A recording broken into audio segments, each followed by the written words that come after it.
Maligayang pagbabalik mga kasolid. Naoya Inoue nagparamdam, pagod na. Oguni balik ensayo na. Casimiro latest update.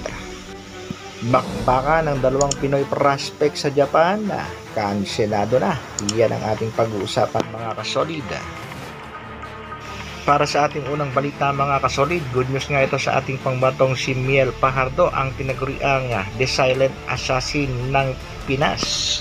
Napapabalitang nalaban si Fajardo sa bansang Japan na kontra sa isang former world champion sa December 17.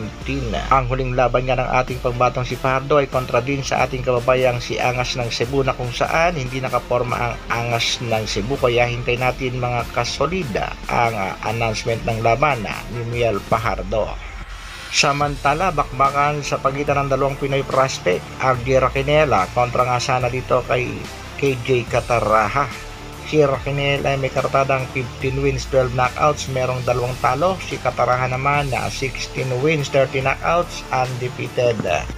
Formal na ngang naanunsyo na kanselado ang bakbakan sa pagitan ng dalawang Pinoy sa kadahilan ng hindi nga daw nakarating sa bansang Japan ang main event sa laban na Flores Villa kontra Masanori Rikishi, na wala nga daw ang pasaporte kaya hindi makakalipad papuntang Japan ang Mexicano.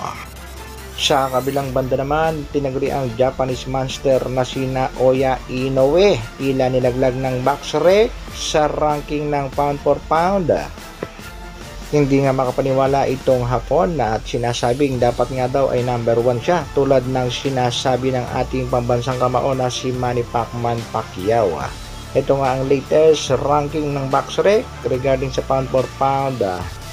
Number 5, Devin Haney. Number 4, Gervonta Davis. Nasa pangatlo ang The Monster Naoya Inoue. Pangalawa si Canelo Alvarez at namumuna pa rin si Terence Bud Crawford. Bumuelta naman ang Japanese monster na si Naoya Inoue pag tinalo nga niya daw itong si Marlon Tavales at maging undisputed sa super bantamweight division. Sinisigurado daw ng Hapon na siya na ang tatanghaling number 1 sa pound for pound. Yan nga ay kung hindi siya ma-upset at mananockout ng Pinoy Nightmare. Sa latest post nga nitong si Inoue ay tila nagparamdam na napapagod na. Parang gusto ring ikanselado ang kanyang laban sa The Nightmare ng Pinas. Sa kabilang balita naman mga kasolid, unified super bantamweight champion Marlon The Nightmare Tapales nasa Pilipinas na nga at kasalukuyang nag-e-ensayo sa Baguio. Tuloy-tuloy talaga ang pagpapakondisyon ng ating kampiyon at ang kagandahan dyan mga kasolid, suportado siya ng ating mga kababayan, mga boxers na Pinoy. Marami nga ang sumusuporta at tumutulong sa ating pangbatong si Tapales, na andyan nga itong si Astrolabio. Bukod nga dito sa ating pangbatong si Vincent Astrolabio ay handa ring tumulong ito nga si Wonderboy Carl James Martina, maging ang ating pangbatong si Herlanda Gomez at ang ating kababayang bato-bato na si Wolverine na John Estrada. Napakagandang tingnan mga kasolid na tulong-tulong ang mga Pinoy para sa tagumpay ng ating nag-iisang unified champion na si Marlon The Nightmare Tapales, para makuha at maiuwi ang panalo kontra sa tinaguriang Japanese monster na si Naoya Inoue. Napakaganda nga ng plano ng Team Tapales, isang matinding upset knockout ang ipapatikim dito sa Japanese monster. Kaya good luck kay kabayang Tapales. Para naman sa ating huling mga balita mga kasolid, tuloy na nga ang laban ng ating pangbatong si Alas kontra Yoshinori Oguni. Sa katunayan ay nagsalita na nga itong Japanese boxer. Ayon nga kay Yoshinori Oguni ay nagsimula na ang kanyang training at sinisigurado daw niya na hindi mananalo ang Angas ng Pinas sa kanilang magiging rematch. May mga bali-balita pa nga pwede nga daw gawing undercard itong si Casimiro at Oguni sa laban ni Tapales at Inoue.